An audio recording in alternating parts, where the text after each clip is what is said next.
आज शुरू करने जा रहे हैं हम लोग अंतःस्रवित ग्रंथि, जो कि चैप्टर नंबर 10 है कि नहीं? और इस चैप्टर नंबर 10 में जो हम पढ़ने जा रहे हैं बहुत ही इम्पोर्टेंट है। टोटल 21 क्वेश्चन नंबर है। आप किसी भी एग्जाम की अगर तैयारी करते हैं, उस पे आपको ये क्वेश्चन आएगा। एनसीईआरटी का चैप्टर नंबर 10 है और ये है बायोलॉजी का। हार्मोन्स अथवा एंजाइम, हार्मोन्स अथवा एंजाइम का स्रव जो है करने वाले अंग कहलाते हैं।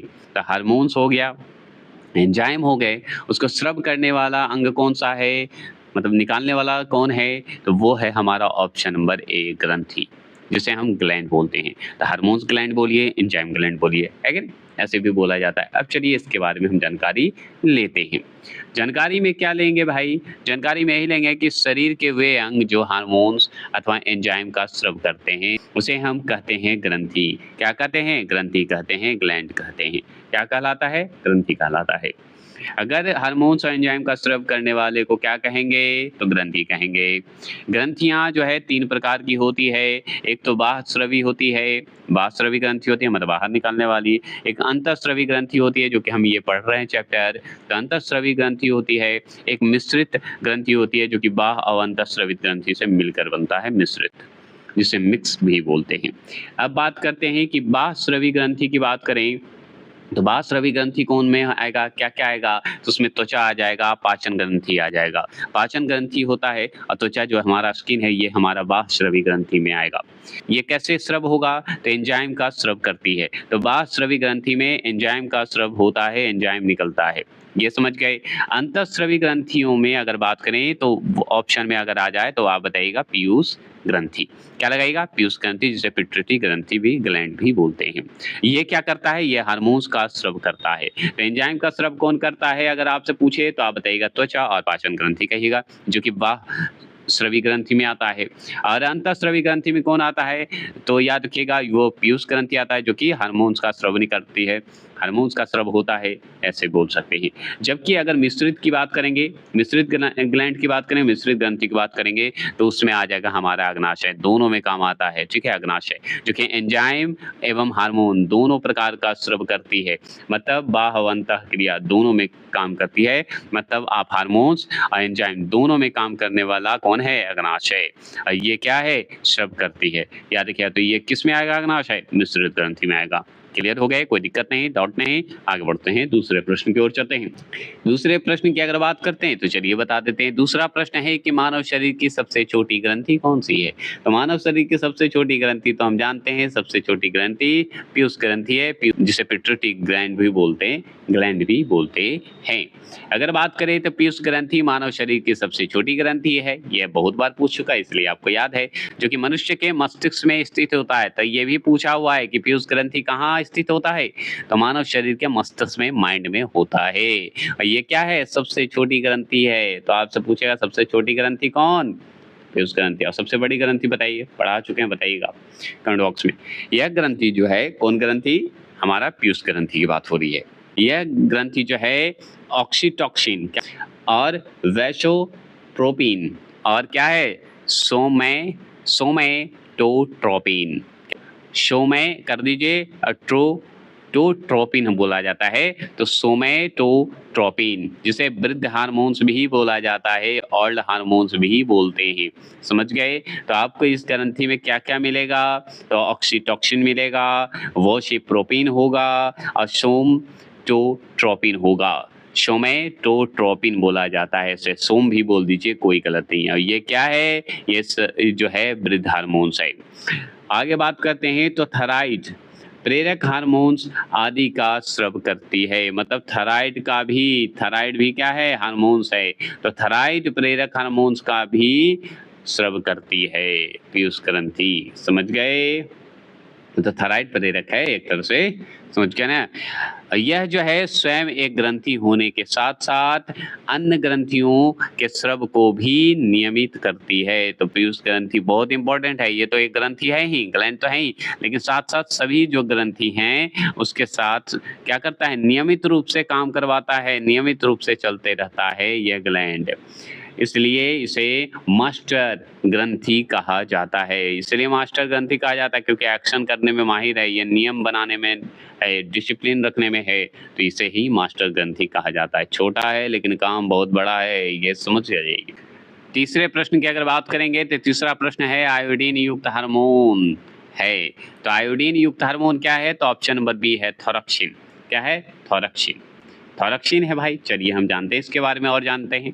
तो सुनिए, थायराइड सबसे बड़ी अंतःस्रावित ग्रंथि है। लीजिए, अगर आपसे पूछेगा अंतःस्रावित ग्रंथि कौन सी है तो आप क्या बताइएगा?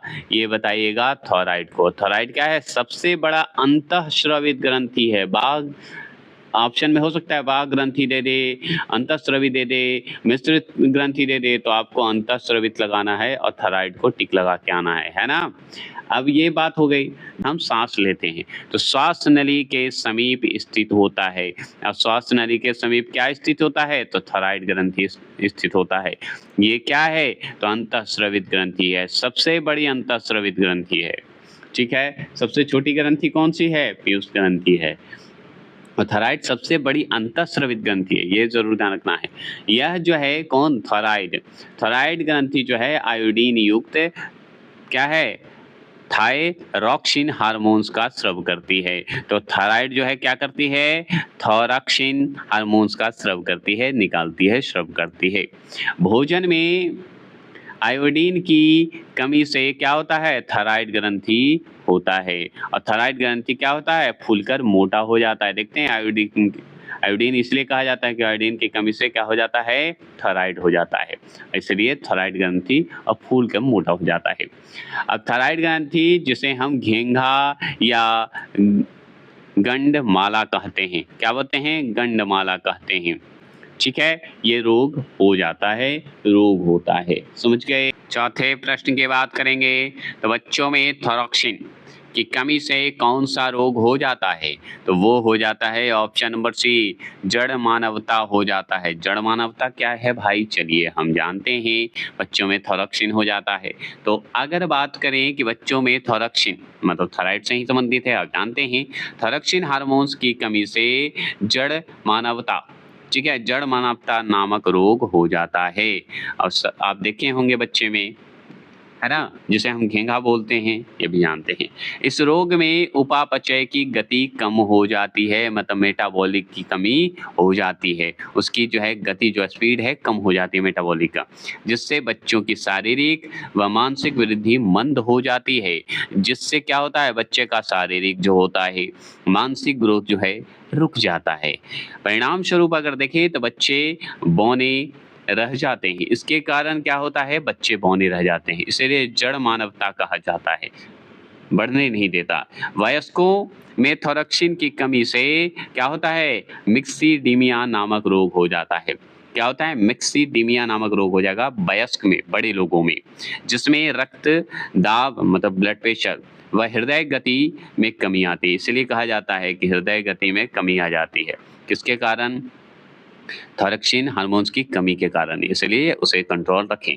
तथा मनुष्य जो है थकान का अनुभव करता है, इसलिए ज़्यादातर थकान का अनुभव करता है, सोते चलता है, लगता है उसके शरीर में बहुत ही थकान है, काम करे या ना करे। हम लोग पांचवा प्रश्न क्या है, चलिए अच्छे से जानकारी लेते हैं। पांचवा प्रश्न है थायराइड ग्रंथि से थायरॉक्सिन, थायराइड ग्रंथि से थायरॉक्सिन हार्मोन्स के स्राव को उत्तेजित करने वाला हार्मोन्स कौन है? बताइए, हार्मोन कौन है?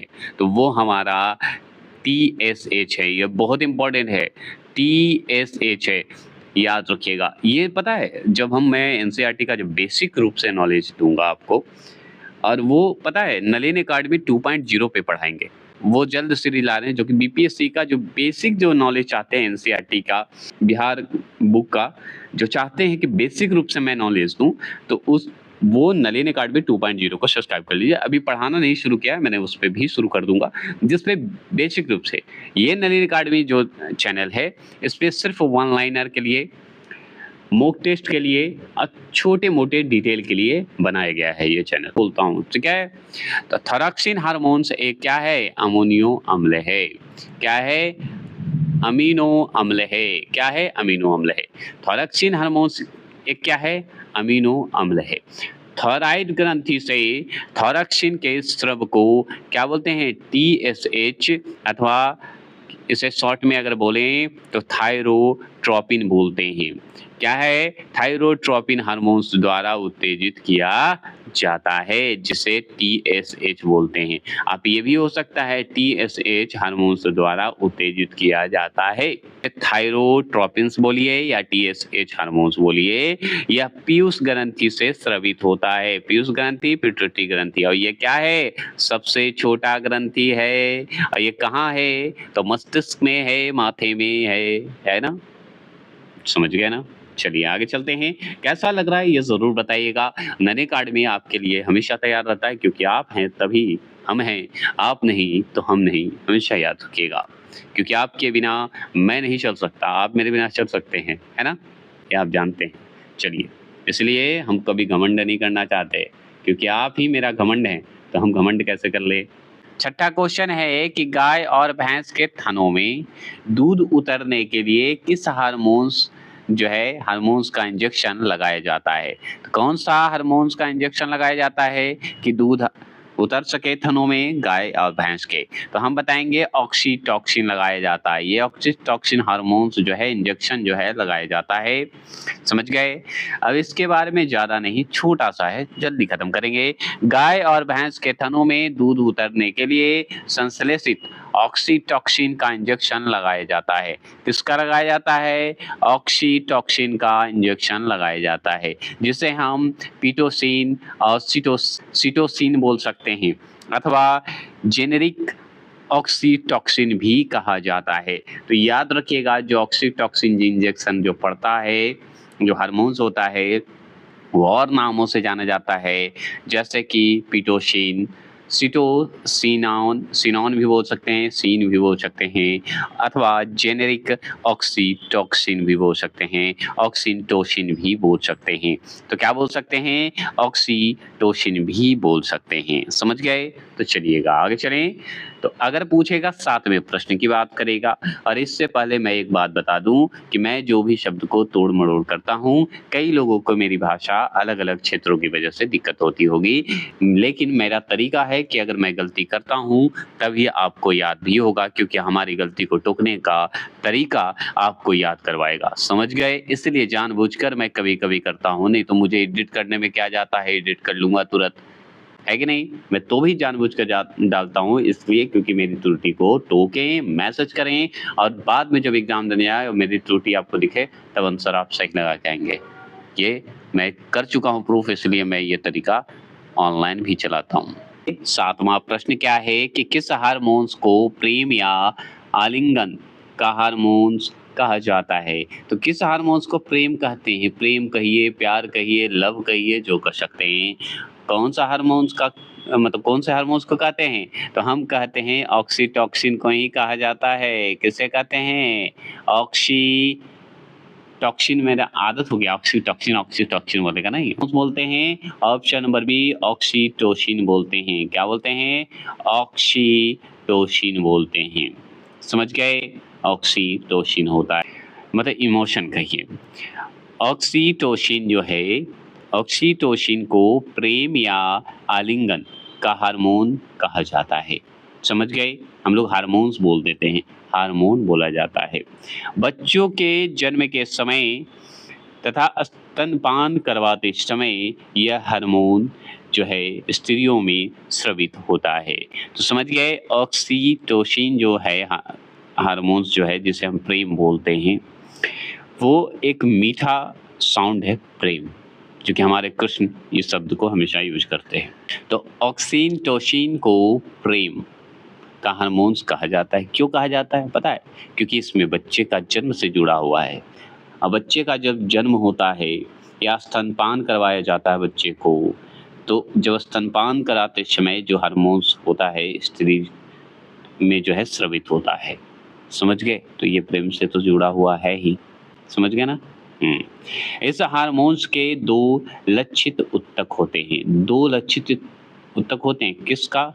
ऑक्सीटोसिन का हार्मोन्स का 2 लक्षित उत्तक होते हैं, टिश्यू होते हैं। स्त्रियों का जो गर्भाशय है यूट्रस बोलते हैं जिसे, और एक है स्तन ग्रंथियों जिसे मेमरी ग्लैंड बोलते हैं। प्रेम, इस पथ पे चलिए, आपके आसपास के लोगों से जुड़ने के भी, आपको जॉब में भी हर जगह आपको काम देगा, लेकिन इसमें भी पॉजिटिव और नेगेटिव पे डिपेंड करता है। तो कर्म के हिसाब से ही फल मिलते हैं, आप भी जानते हैं, हम भी जानते हैं और सब जानते हैं। देखिए 8वां प्रश्न है कि मधुमेह रोग किस हार्मोन्स की कमी से होता है? तो वो होता है इंसुलिन की कमी से होता है। चलिए ये बात तो सत्य है, हम आगे जानते हैं और भी जानकारी लेते हैं। तो देखिए मधुमेह जो है रोग जो है इंसुलिन हार्मोन्स की कमी से होता है। तो इंसुलिन हार्मोन्स है, उसकी कमी से क्या होता है? डायबिटीज होता है, मधुमेह हो जाता है। इंसुलिन जो है एक प्रकार का क्या है? प्रोटीन है, ये हम पढ़ चुके हैं। तो आपसे पूछेगा इंसुलिन क्या है, तो बताइएगा प्रोटीन है। और इंसुलिन हार्मोन्स की कमी से क्या होता है? मधुमेह होता है। इसलिए इंसुलिन की सुई भी दी जाती है अगर जिनको मधुमेह में इंसुलिन की कमी होती है। समझ गए? जिसका स्रव जो है अग्नाशय में स्थित, अग्नाशय मतलब पैनक्रियाज, पैनक्रियाज में स्थित लैंगरहैंस की द्वीप क्या है? लैंगरहैंस की द्वीपिकाएं क्या है? द्वीपिकाओं की बीटा कोशिका द्वारा किया जाता है। तो दीपिकाएं, दीपिका बोलिए या दीपिका पादुकोण बोल दीजिए, कोई फर्क नहीं पड़ता। तो दीपिकाओं की बीटा एक कोशिका होता है, कोशिकाओं द्वारा किया जाता है, आप अच्छे से जानते हैं। तो कहाँ स्रव होता है? अग्नाशय में स्थित है, वहां स्रव होता है। और अग्नाशय के कौन सी जगह पे? लैंगरहैंस की। और लैंगरहैंस की कहाँ पे? बीटा कोशिका द्वारा किया जाता है। बस ये भी जान लीजिए। मधुमेह से प्रभावित व्यक्ति के शरीर का मतलब डायबिटीज से जो प्रभावित व्यक्ति हैं या डायबिटीज जिनको हुआ है, प्रभावित व्यक्ति के शरीर का क्या होता है? निर्जलीकरण। क्या होता है? निर्जलीकरण अधिक होता है। निर्जलीकरण क्या होता है? अधिक होता है, इसलिए उसे प्यास अधिक लगती है। जिसे प्यास अधिक लगती है ये समझ जाइए कि वो मधुमेह से प्रभावित व्यक्ति हैं। तो प्यास लगने वाले व्यक्ति से संभावित, ऐसा नहीं कि सभी को प्यास लग रहा है तो सभी को हो गया, ऐसा नहीं है, समझिए। 9वें प्रश्न की अगर हम बात करें तो आप बताइए क्या होगा। 9वां प्रश्न है निम्नलिखित में से किस पादप से इंसुलिन प्राप्त किया जाता है?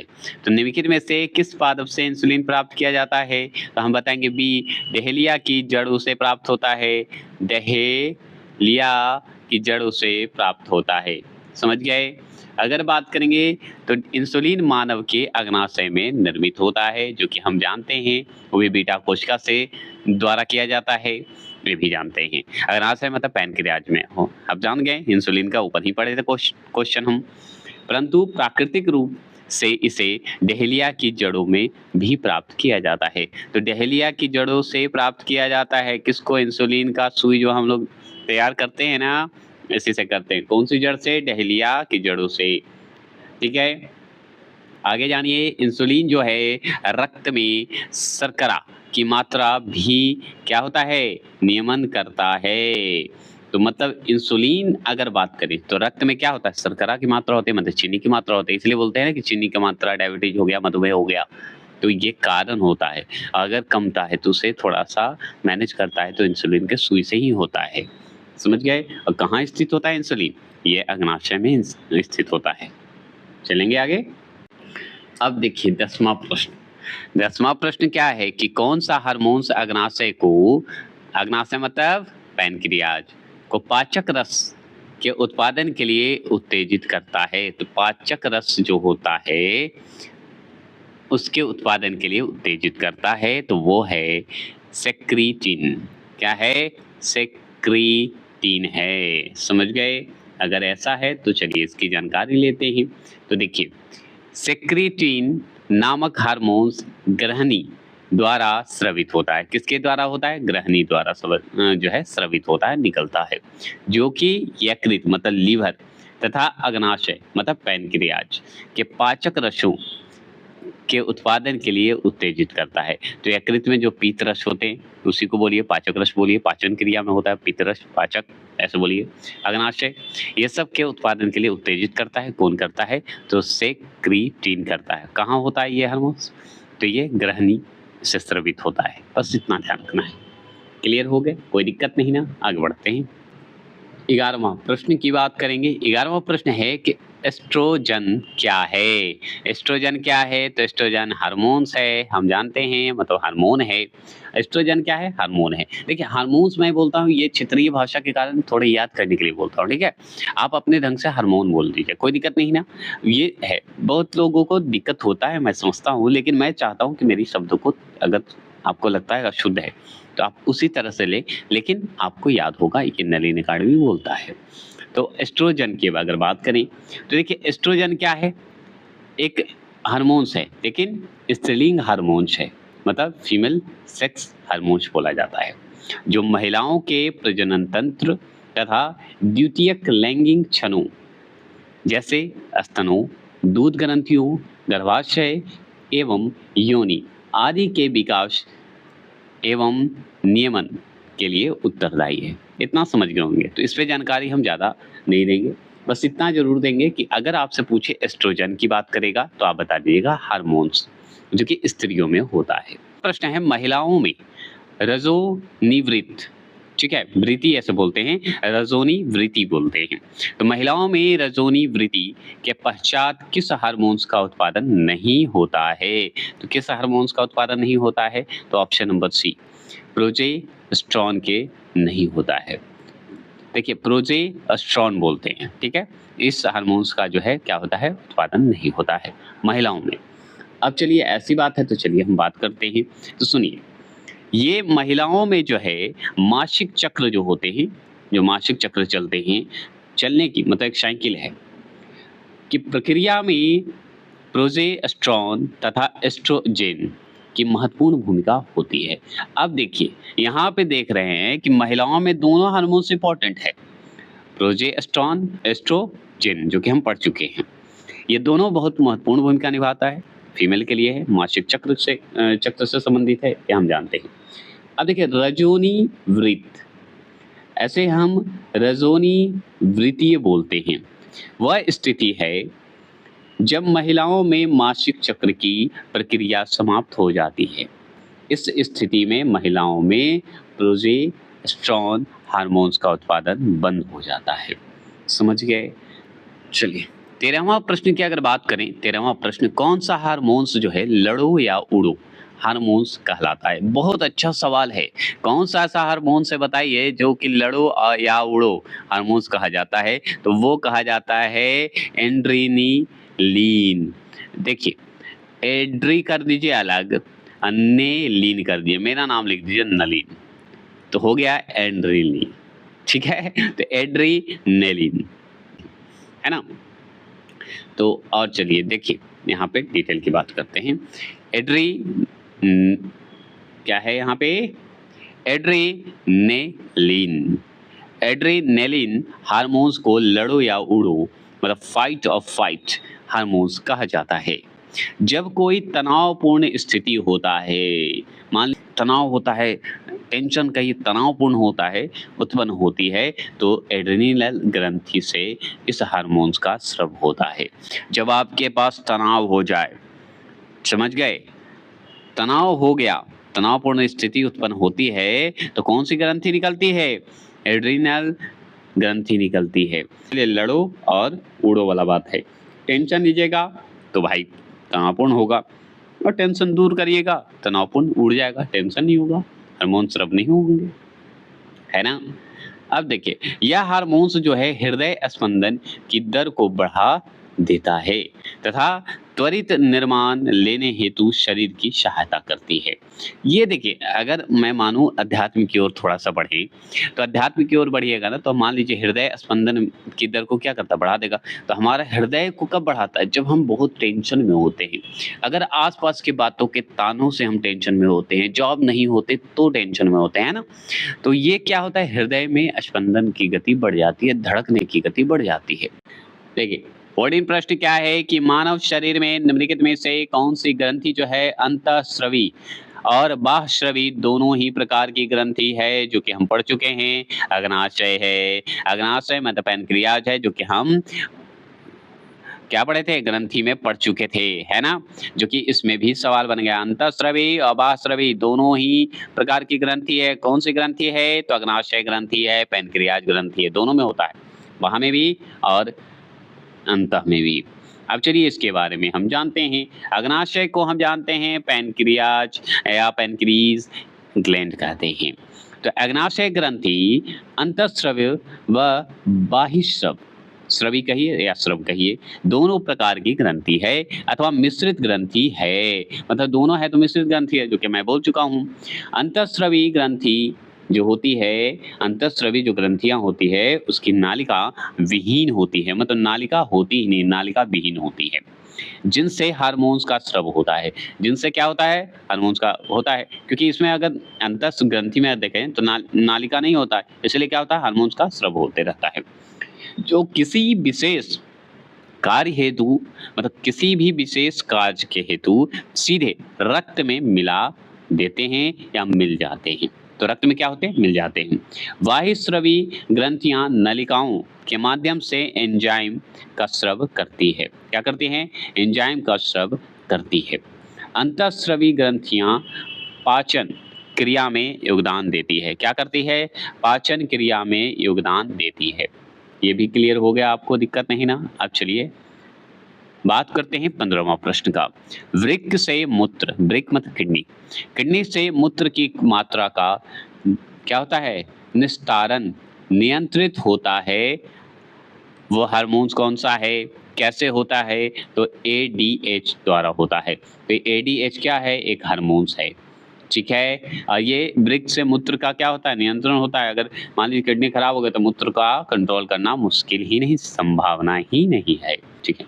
देखिए पिट्यूटरी ग्रंथियों से वेसोप्रेसिन, क्या है, वेसोप्रेसिन एनिट, ठीक है, एनिट डेयूरेरिक हार्मोन्स जो है का स्राव होता है। पिट्यूटरी ग्रंथि से कौन सा हार्मोन स्रावित होता है, तो हम बताएंगे ADH स्राव होते रहता है। ADH का अगर बोले तो आगे तो सुनिए, शुरू पूरा नाम इसका सुन लीजिए, वेसोप्रेसिन कहते हैं।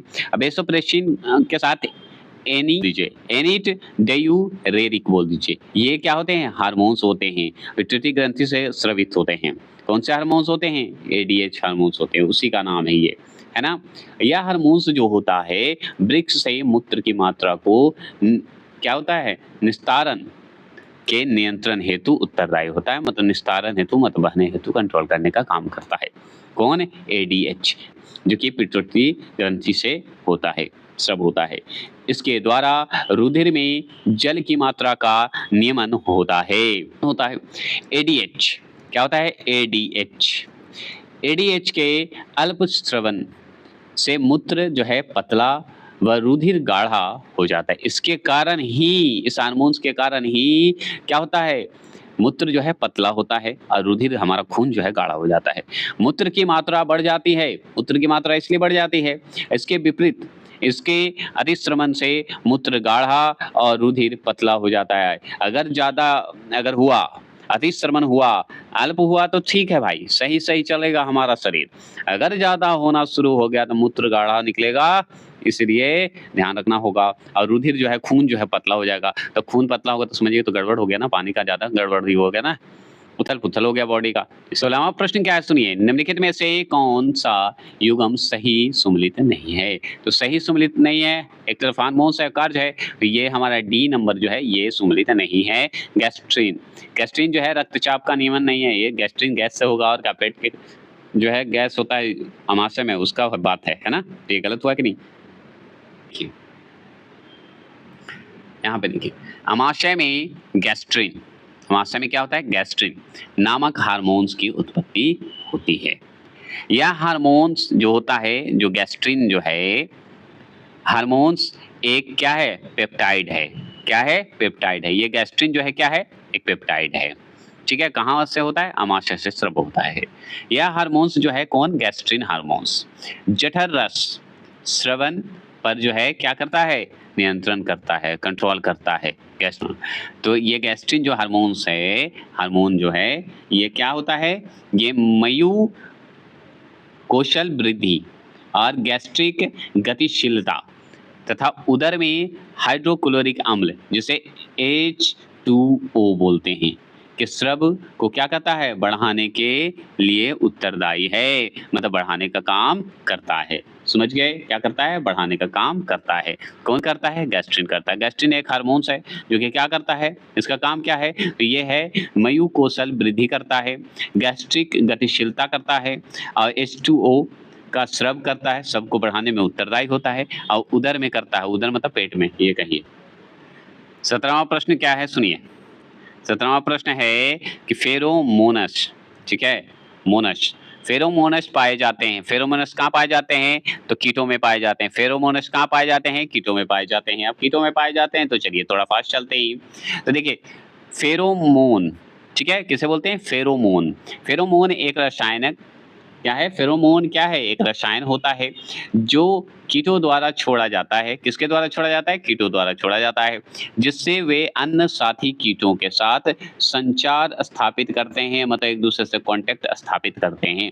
कीट मुक्ता जो है इस जैविक कार्बनिक यौगिक जिसे रसायन बोलते हैं का उपयोग विपरीत लिंगी कीटों को आकर्षित करने के लिए करते हैं, मतलब फीमेल जो होती हैं वो मेल को अट्रैक्ट करने के लिए करती हैं। ये समझने के लिए मैं बताया, मतलब दूसरे कीटों को अट्रैक्ट करने के लिए हार्मोन्स की बात करते हैं। विपरीत हुआ कि नहीं।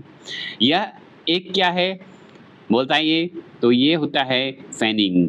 क्या होता है, फैनिंग। मधुमक्खी नेशोनोव ग्रंथि से क्या करती है, फेरोमोन छोड़ती है, मतलब स्राव करती है, ताकि वह एक खाली छत में या खाली छतों में क्या करें, अन्य मधुमक्खियों को आकर्षित कर सकें। समझ गए, तो आकर्षित करने के लिए ये काम करती है। समझ। 18वां प्रश्न की बात करते हैं। मानव शरीर में निम्नलिखित हार्मोन्स में से कौन सा रक्त जो है कैल्शियम और फास्फेट को विनियमित करता है, तो विनियमित कौन सा रक्त करता है, ऑप्शन नंबर सी जो लगाएंगे वो सही लगाएंगे, परा बटू लगाएंगे। तो मानव शरीर में निम्नलिखित हार्मोन्स में से कौन सा रक्त कैल्शियम फास्फेट को विनियमित करता है, तो पराबटू करता है। अब पराबटू क्या है, चलिए हम बताते हैं। तो पराबटू जैसे ही नाम सुने होंगे तो उसे पैराथायराइड भी बोला जाता है। तो याद रखिएगा, पैराथायराइड ग्रंथि से पराबटू हार्मोन्स की उत्पत्ति होती है, जिसे हम आप पैराथायराइड भी बोल सकते हैं। यह पैराथायराइड जो हार्मोन्स होता है, जो ग्रंथि जो होता है, यह हार्मोन्स होता है, ये आप जानते हैं। और हार्मोन्स जो है ये क्या करता है, ये रक्त में कैल्शियम फास्फेट मतलब फास्फोट का मात्रा जो है क्या करता है, विनियमित करता है। नियमित रूप से जो है हो रहा उसे विनियमित रूप से चलाता है। अब पैराथायराइड हार्मोन्स जो है, हार्मोन्स की कमी या अल्प स्रवन से दांतों क्या होता है, दांतों का निर्माण रुक जाता है। इससे क्या होता है, दांतों का निर्माण रुक जाता है, दांत जो है विकसित नहीं हो पाते हैं।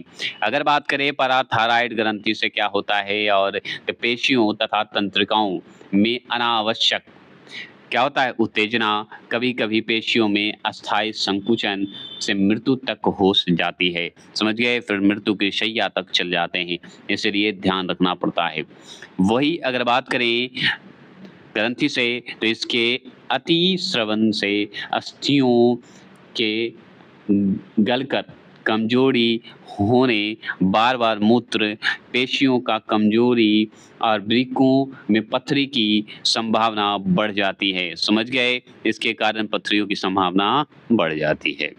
आज का प्रश्न जी, सूची 1 तथा सूची 2 को सम्मिलित कीजिए और दिए गए कोड को सही उत्तर चुनिए, है ना। तो सूची 1 है, सूची 2 है। अब इसमें सूची 1 सूची 2 को कैसे मिले, हार्मोन्स क्या होते हैं, हार्मोन्स इसमें कौन से ऑप्शन है, तो हार्मोन्स को टिक लगाना है तो आप चले जाइए 2 पे। किस पे, 2 पे चले जाइए। टेस्टोस्टेरोन जो है एक हार्मोन्स है, ये आप जानते हैं। एंजाइम कौन है इस 4 ऑप्शन में से बताइए? तो ये आपका लाइपेज जो है एंजाइम है। आप बताइए फॉस्फोलिपिड, बताइए फॉस्फोलिपिड जो है कौन है? बताएँगे? तो इसमें से तीसरा जो सामने दिख रहा है लेसिथिन, यही है। बहुलक कौन-सा है बताइए? बहुलक हमारा चौथा नंबर पॉलीथीन, पॉलीथीन जो है हमारा बहुलक है, जो कि ऑप्शन नंबर ए जो लगाएँगे वो सही लगाएँगे। चलिए, ये बात हो गई क्लियर, देख लीजिए सामने, है ना? चलिए, इसमें हमको नहीं लगता कि ज़्यादा डिटेल के बताने की आवश्यकता है। 20वां प्रश्न है, वह तत्व जो मानव पसीने के माध्यम से उत्सर्जित होते हैं, वो होते हैं उपरोक्त में से सभी लोहा, जस्ता, मैग्नीशियम, है ना? आप समझ गए। तो चलिए इसके बारे में जानते हैं। तो पसीना तो हम जानते हैं भाई, पसीना मानव शरीर की त्वचा में स्थित ग्रंथियों से निकलने वाला एक तरल पदार्थ है। हम जानते हैं पसीना निकलता है गर्मियों में। मनुष्यों में इसका जो है मुख्य कार्य जो होता है शरीर का तापमान नियंत्रण करना होता है, तापमान मतलब टेम्परेचर कंट्रोल करना होता है, जिससे अस्थायी आंतरिक वातावरण बना रहे। क्या रहे? एक आंतरिक वातावरण बना रहे। पसीने में मुख्य रूप से लोहा मतलब लौह, जस्ता, मैग्नीशियम, सोडियम, पोटेशियम, कैल्शियम आदि तत्व पाए जाते हैं। तो क्या-क्या पाए जाते हैं बता सकते हैं? तो लोहा तो पाया जाएगा, जस्ता तो पाया जाएगा, मैग्नीशियम पाया जाएगा, सोडियम पाया जाएगा, पोटेशियम, कैल्शियम आदि तत्व तो पाए जाते हैं पसीने में, ये हम जानते हैं। इसके अतिरिक्त अगर बात करें तो इसमें खनिज अम्ल और यूरिया भी उपस्थित होता है। समझ गए? अब चलिए 21वां प्रश्न। 21वां प्रश्न की अगर हम बात करेंगे तो 21वां प्रश्न है कि कोलेस्ट्रॉल निम्नलिखित में से क्या है? तो ये हमारा स्टेरॉइड है। क्या है? स्टेरॉइड है। स्टेरॉइड है। तो चलिए हम इसके बारे में जानते हैं। तो देखिए कोलेस्ट्रॉल एक प्रकार का स्टेरॉइड है। क्या है? स्टेरॉइड है। यह मोम जैसा एक पदार्थ होता है जिसकी उत्पत्ति यकृत मतलब लीवर द्वारा किया जाता है। ये भी सही बात है, लीवर द्वारा ही किया जाता है। यह सभी पशुओं और मनुष्यों में पाया जाता है। ये जो कोलेस्ट्रॉल जो होता है ये मनुष्यों और पशु दोनों में होता है। यह वसा का ही एक क्या है? प्रकार है। वसा का ही प्रकार है, हम जानते हैं वसा के माध्यम से होता है।